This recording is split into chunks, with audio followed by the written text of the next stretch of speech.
बालभारती इयत्ता पहिली पुस्तकातील पाठ्यकाव्य पाठ्य 23वा माझी शाळा। ही पहा माझी शाळा।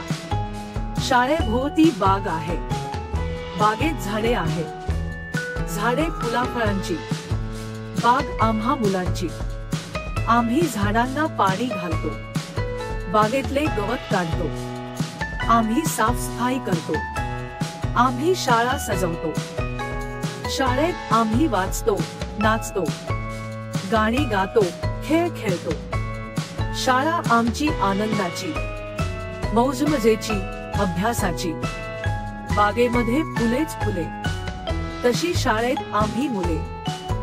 पाठ्यकाव्य 25वा फुलपाखरू। फुलपाखरू छान किती दिसते फुलपाखरू भी, या वेलीवर फुलांबरोबर गोड किती हसते फुलपाखरू।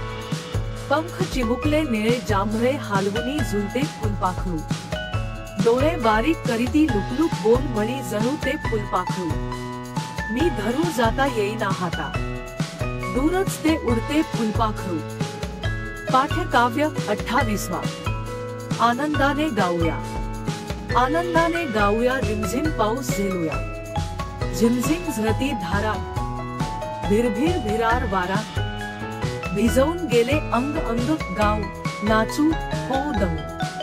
झरझर धारा झेलूया, भरभर गिरक्या घेऊया। जमीन भिजते येतो गंध, झाडे वेली पक्षी धुंद। आनंदाने गाऊया, रिमझिम पाऊस झेलूया।